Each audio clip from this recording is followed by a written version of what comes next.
All right, now this is a unique story. The New Jersey Attorney General announced this week his office would be taking over the Paterson Police Department. Very unusual, and this comes 3 weeks after a 31-year-old black man was shot and killed by officers during a mental health crisis. Najee Seabrooks was an anti-violence counselor in the community. He was killed earlier this month after a nearly 5-hour-long standoff with police during which he allegedly threatened to hurt himself and others. Seabrooks' death sparked several protests in the community and demands for justice and accountability. I just can't sleep. I can't eat. It's just painful, very painful. I wouldn't wish this on no mother. Someone's having a mental health crisis and he's calling out for people for help. Allow those people to come in. Let's bring Kirk Burkhalter now. He's a retired NYPD detective and the director of the 21st Century Policing Project at New York Law School. Kirk, thanks for discussing this with us. How unusual, how common for something like a state attorney general to take over a local police department, and what are typically the outcomes here? Well, good afternoon. It's certainly a bit unusual.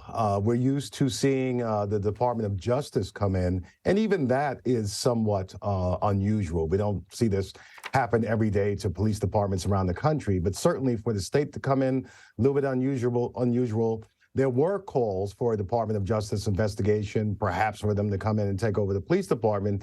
So this may be somewhat of a preemptive measure, right? That we can correct things within our own house before we bring someone else in. As far as the outcome is concerned, well, hopefully the outcome would be the reformation of a more effective police department, in this case, with regards to the Black community.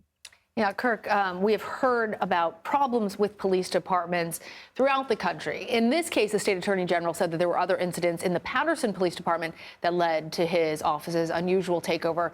Tell our viewers more about what he's referring to. So what he's referring to, and this is a common thread we see when there are takeovers by either the federal or local or state level authorities of a police department, is a systematic pattern of abuse or bias. And in this case, you have this statistic where while Black people make up only 23% of the persons in that jurisdiction, the police department, when they file these use of force reports, 55% of the time, these are Black folks that are the recipients of the use of force of the police department.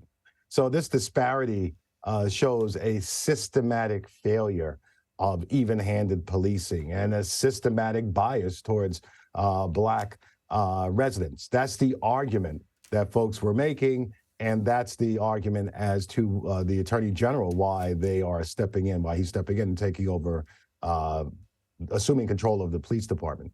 Now, Kirk, you mentioned earlier that in the lead up to all of this, plenty of folks had called for the Department of Justice to step in and take over. And you're kind of suggesting maybe this is a precursor to that. What are the chances that the DOJ may indeed step in eventually?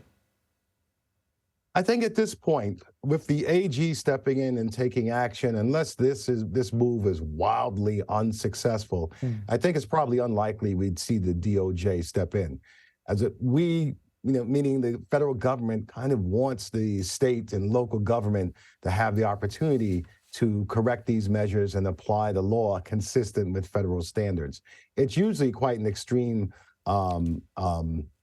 method when the government comes in, and it's usually after failures on the local and state level. So in essence, the AG would have to fail here, and fail rather dramatically, for the DOJ to come in. Well, we'll all be watching closely to see what, if anything, does change there. Kirk Burkhalter, thanks very much for joining us today. My pleasure.